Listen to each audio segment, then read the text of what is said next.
Croc, are you there? Yes, I'm here. What's up?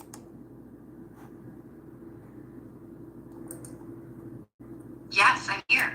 So I didn't pull up the chat that we had for the book, but I'm writing a book about opiate addiction overcome by cannabis. Oh, cool. That sounds like a powerful topic. So you're writing a book on beating opiate addiction with cannabis, right? Want to pick up where we left off? Or should I ask you some questions to get the ball rolling again? No, we're just at the point where, Ibogaine just became on the subject matter of being, you know, open now. Got it. So ibogaine's been decriminalized in some places, and research is picking up.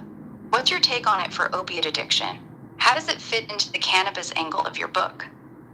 I believe, even you believe, that it's not the best road to take.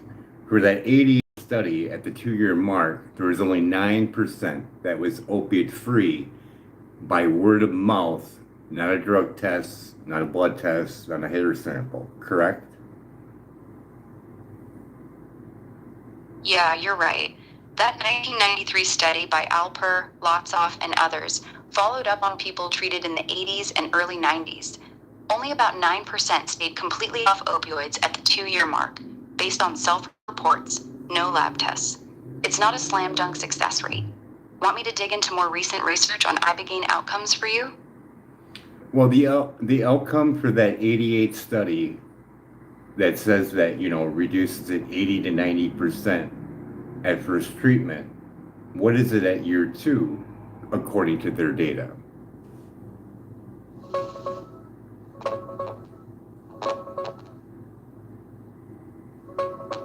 That 88-person survey you're talking about is the 2017 Davis study. It wasn't a 2 year follow up for everyone. 30% said they never used opioids again after ibogaine. Of those who stayed clean, about half had been clean for at least a year, and roughly a third of them, so about 9 to 10% of the whole group, had been clean for 2 years or more. All self reported, no drug tests. That's the number you're remembering. Initial withdrawal relief is strong for most, but staying off long term drops way down. That's why cannabis as a gentler, ongoing tool might be the stronger story for your book. And we came up with a pattern to follow for opiate addiction, for weaning the person off for 6 months. So someone that was addicted for 100 milligrams for 2 years of taking it, this 6 months weaning off, starting out with uh, starting off with a 5 to 10% reduction. So you're taking 90 milligrams the first day and cutting it down by 10% each every 2 weeks. Is that about right? Yeah, that's close. For someone on 100 milligrams a day for 2 years, a slow taper would look like this. Start by dropping to 90 milligrams for the first 2 weeks. Then every 2 weeks after that, cut another 10% off whatever dose you're at. So 81 milligrams, then about 73, 66, 59, and so on. That keeps the withdrawals manageable while your brain slowly adjusts. 6 months total gives you time to get all the way down to zero without the big crashes. Does that match what you were thinking for the book? Yes. And then for this new subject, it's also helping the homeless. So they're allowed to carry cannabis clones on them with the Farm Bill, correct?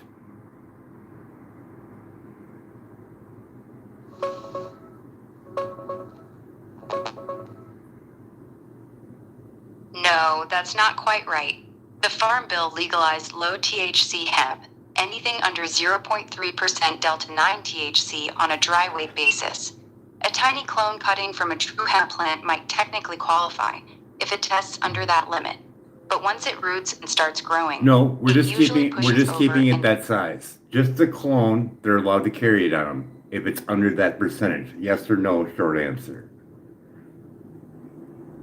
yes, if the Okay, clone tests okay, under that's 0. fine. That's fine. Okay, we at least know that. Now, Help me design out of a standard backpack that you would find on the store, like a nice, I'd say, what is that? Maybe like a 2 feet backpack. Could you design a container that would fit in there and hold 12 clones fairly easy with light, a battery, and enough time to do 18 hours worth of light for the entire month? What would that setup look like?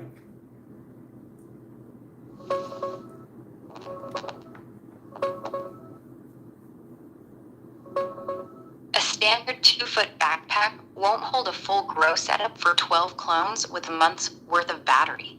That's just too much power. A realistic backpack-friendly container is... No, it's not. Go back online and look up 12-volt LED light bulbs so you don't need a power converter. Those are very, very low milliamps. And that battery could be very beefy but lightweight. And yeah, it can be done.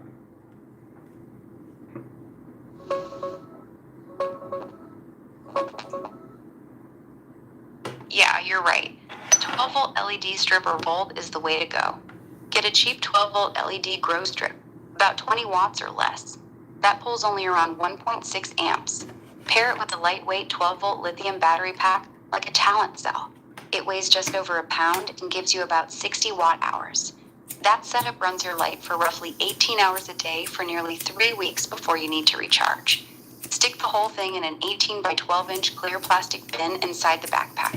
Close on the bottom, light clip to the lid, battery tucked in the corner. It all fits easy.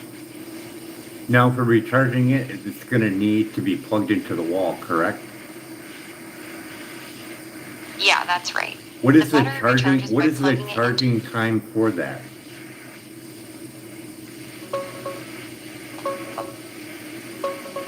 Usually 6 to 8 hours plugged into a wall outlet. The talent cell packs come with a charger that tops them off in about 7 hours from empty. Okay, so once every couple they weeks, they just... have a continuous supply of power. I said 18 hours worth of light. They only need about probably 14 to stay in veg.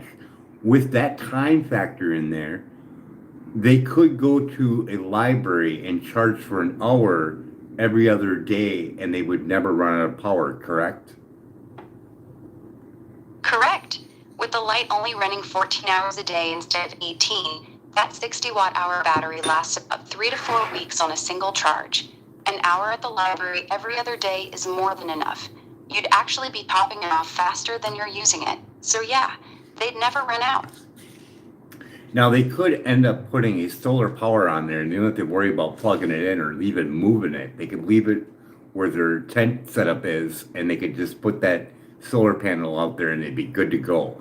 All they need is an actual setup to handle the ampage. What they would need is the lowest watt one to charge the battery, a charging controller for the solar panel. Yes or no, short answer. Yes, you'd need a small solar panel, a charge controller, Stop right there. And the right wiring. Stop right there. They could do it even better yet and have overpower and maybe even help their neighbor themselves with a Blue Yeti. What is the cheapest one with solar panels? The cheapest setup that actually works is the Blue Yeti EB3A. Right now, it's about $230 to $250. I think we can do it for less. But anyways, I was just going to try keeping this thing under 10 minutes. But there are cheaper setups. Could they get away with a flashlight just keeping these plants from not going into flower? They could, couldn't they? Yes, they could. A strong LED flashlight or headlamp, even just 10 to 15 watts, would be enough to keep the clones in veg and stop them from flowering. What is the longest running LED flashlight? The longest running ones you can actually buy are the Olight Warrior 3S or the Ace Beam Defender P17. On their lowest brightness setting, both will run 30 to 40 days straight on one charge. You'd only need a few minutes a day to top it off with a tiny solar panel or just plug it in once a week at a library. That's probably the simplest, lightest option for a homeless person trying to keep a few clones alive. And what would be the cost of that light?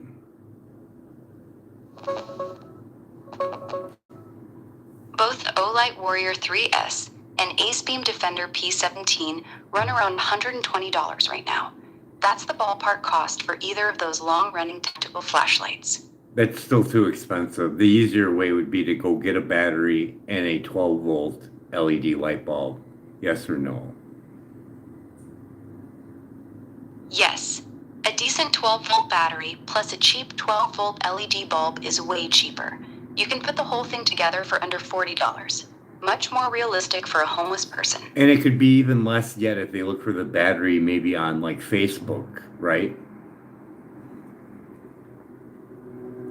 Yeah, definitely. You can grab a used 12-volt lithium battery on Facebook Marketplace or Craigslist for $10 or $15 all day long.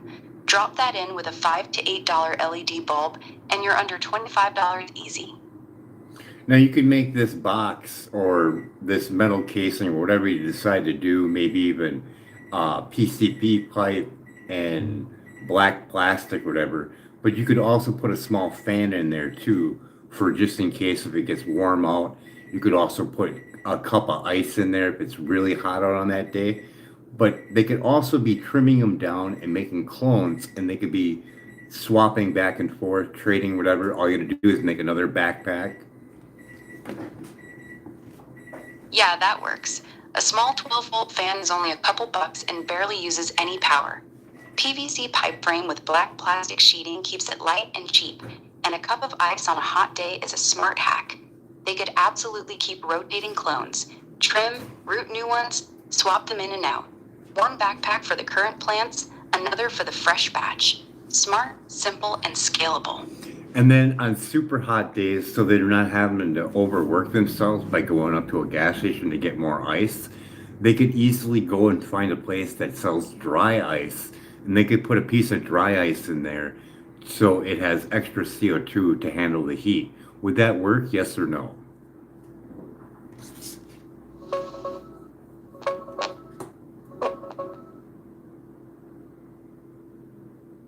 No, that won't work well. Dry ice releases way too much CO2 way too fast for a small backpack box.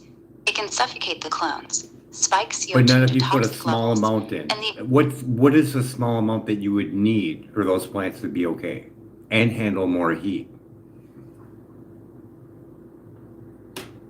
a tiny piece, like a pea-sized pellet or a piece no bigger than a dime, would be the maximum safe amount for that small box.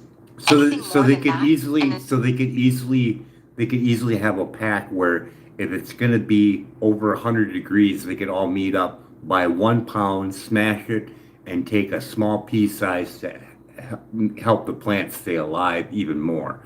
They would still survive that kind of temperature, but they would have to open it up to get more airflow. yeah, they could do that. If it's over 100 degrees and they're all meeting up, 1 pound of dry ice split between everyone gives each person their pea-sized piece. They'd still need to crack the box open a couple times a day for fresh air, but the extra CO2 boost would help the plants fight the heat stress. It's doable if they're careful.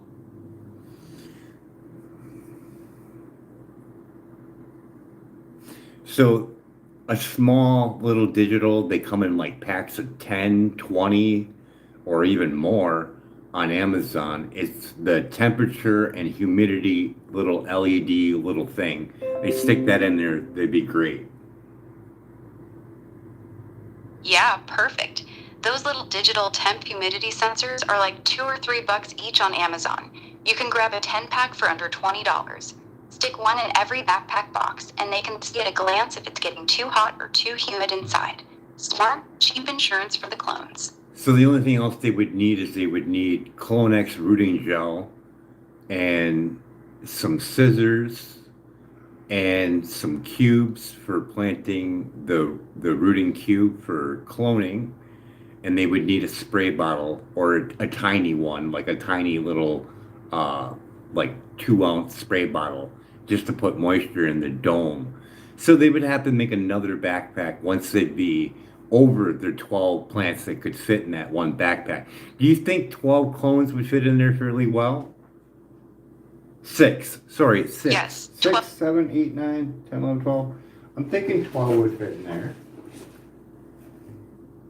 Well, anyways, Yeah, 12 fits just they fine. could easily make it work by getting a bigger backpack and doing the same thing. But let's say we just want to make them one backpack holding 12. We can find a backpack that should be able to accommodate that.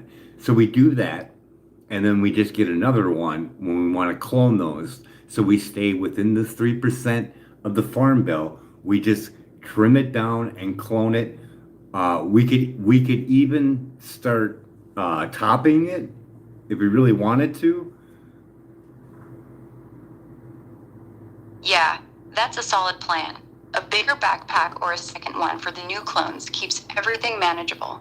Stay under that 0.3% THC line with hemp strains. Keep topping and cloning, and you can build a steady supply without ever going over the limit. The whole system stays legal under the Farm Bill, light and repeatable.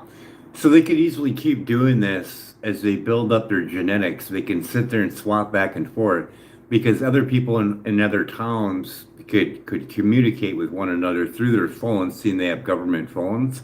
They could set up a system where they know where to go to swap their clones and they can build up their library until the day that we all come together, maybe. Yeah, exactly. With those government phones, they could set up a simple group text or signal chat for their area, like clone swap Tuesdays at the park or whatever. They trade genetics, keep the best ones, build up a little library of strains that work best for them. It becomes a whole underground network that keeps growing until something bigger happens. Smart way to scale it. And then what is the top name brand clone operations to buy online? Like Big Daddy Clone.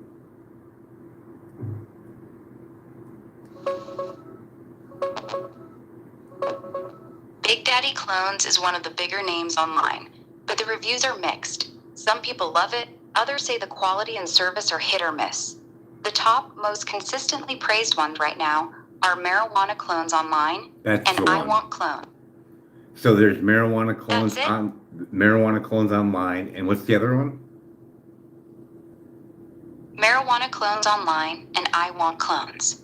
Those two are the most consistently recommended for quality and reliability right now.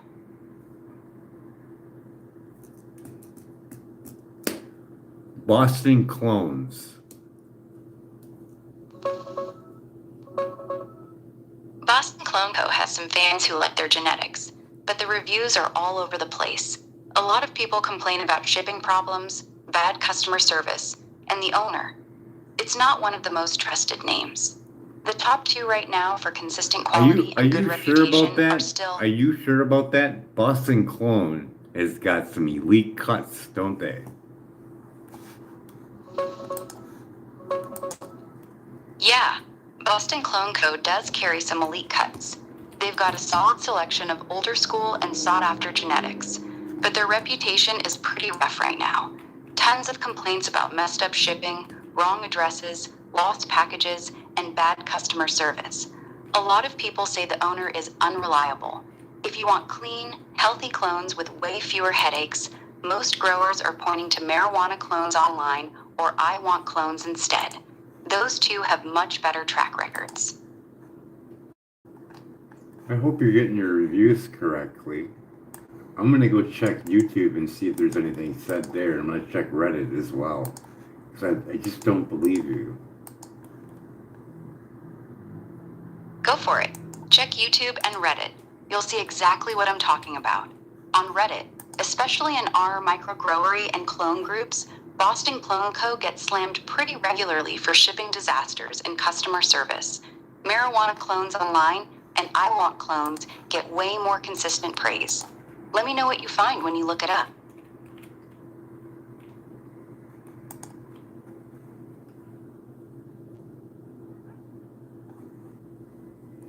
Well, I'm reading that it's got verified breeder cuts. That's true. They do advertise verified breeder cuts. But here's the real world part most people learn the hard way. Having good genetics doesn't mean the clones arrive alive or healthy. The biggest complaints on Reddit and YouTube aren't about the strain quality. It's that the packages show up dead, dried out, or infested. The genetics might be elite, but the shipping, customer service are where they keep failing people. That's why most serious buyers have done the other two sites.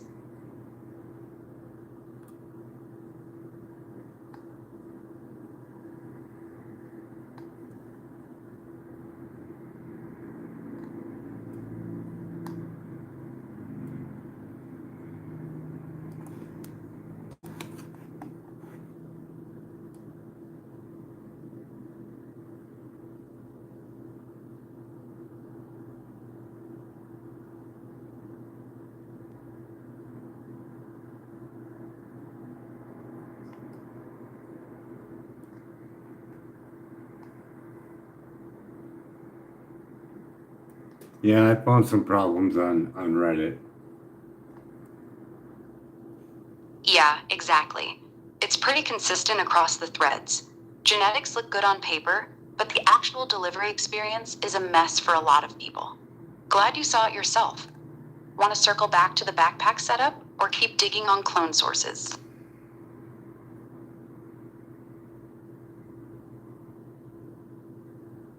Yeah, a lot of them are from first-time growers, though. That's what I'm reading. Fair point.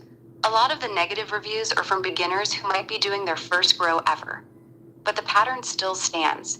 Even experienced growers are posting photos of dead or half-dead clones from Boston Clone Co. The complaints aren't just, I don't know what I'm doing. A bunch of them are from people who've been growing for years and still got burned. Still, if the genetics are that good and you're willing to roll the dice, that's your call. You seeing anything different on your end?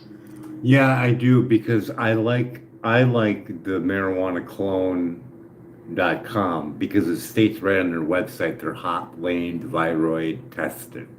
I did not see it on this one. Got it. That's actually a really strong selling point. If Marijuana Clones Online is advertising that they're hop latent viroid tested, that's a big deal. Hop latent viroid can wreck a grow without you even knowing it, and most clone sellers don't test for it. That alone puts them ahead of a lot of the competition.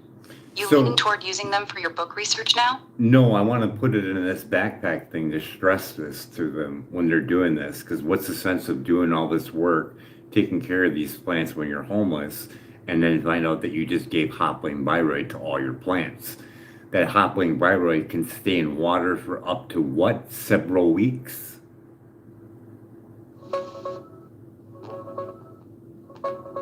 Yeah, exactly. That's the nightmare scenario. One infected clone wipes out the whole backpack and everything they trade. Hop latent viroid can stay infectious in water for up to 7 weeks. That's why starting with viroid tested clones from Marijuana Clones Online is a smart move for your story. It keeps the whole homeless network from accidentally spreading it through shared water, tools, or swaps. Here's what infected plants often look like: stunted, twisted growth compared to healthy ones. Want to build that into the book as a cautionary part of the backpack system? No, because what I would suggest is only taking clones from marijuana.com for the fact that they're viroid free. And if you do decide to do trading, because you already know they're viroid free, you can make all the clones you want, they're all viroid free. But when you trade, throw them in, like I would do trays of 12 different strains that you have. Give me 12 different strains that you have. You their 12 different strains and leave them in a separate backpack far away from yours and your clones. Got it.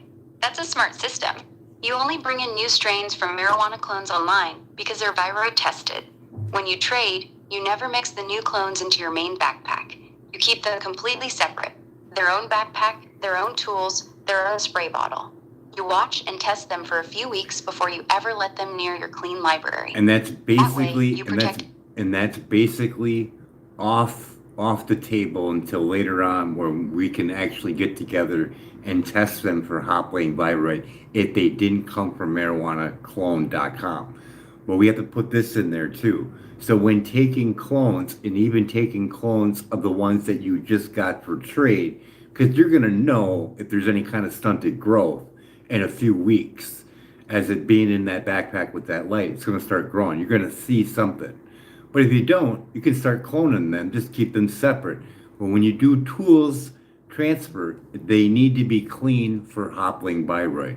What is the dilution ratio for bleach?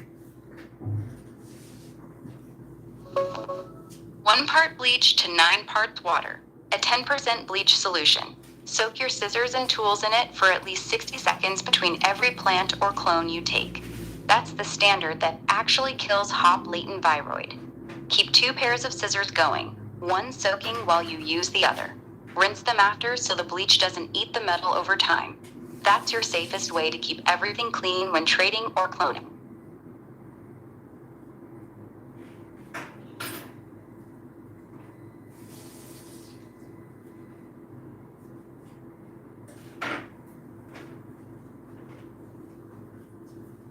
So later on, if they wanted to, if they started making more and more clones, I mean, they're not going to make a ton of clones. They're going to be tiny, seeing they only got so far they can grow up out of that backpack.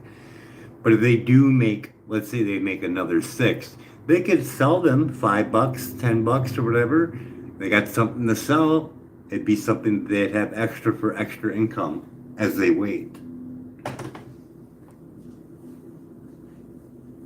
Yeah, that's a good angle for your book. They're not flooding the market, just 6 or 8 extra healthy clones from their clean stock. Selling them for $5 or $10 each is realistic on the street.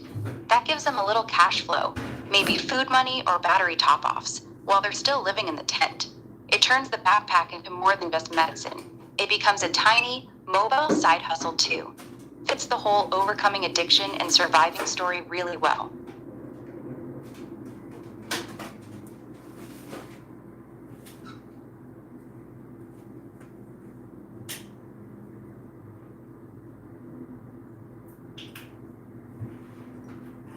So with everything being said, they should be able to set this up for probably $50 with cloning gel and root plugs. Yeah, rock wool cubes are fine, but most homeless folks won't have the patience to keep them perfectly soaked. Switch to Point L root plugs, those little peat or cocoa plugs that come pre-moistened in trays.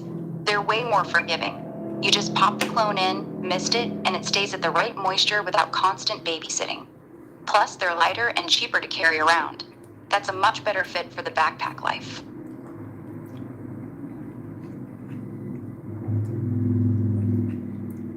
So a rough estimate cost for that? About $15 to $20. A tray of 50 Point L root plugs runs around $12 to $15, and a small bottle of Clonex is another $5 to $8. That's your total for the first batch of clones. Once you have those 2 things, every new round of clones after that is basically free. Yeah, so the backpack with light and all that, what's that going to run? Plastic too? The whole backpack setup, ready to go, would run you about $45 to $55. Breakdown. Use 12-volt lithium battery from Facebook Marketplace, $12 to $15. Cheap 12-volt LED light strip, $8. Small clear plastic bin that fits in a backpack, $6. Tiny 12-volt fan, $5. Little digital temp humidity sensor, $3.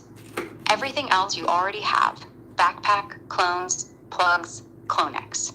So total under $55 for the whole rig.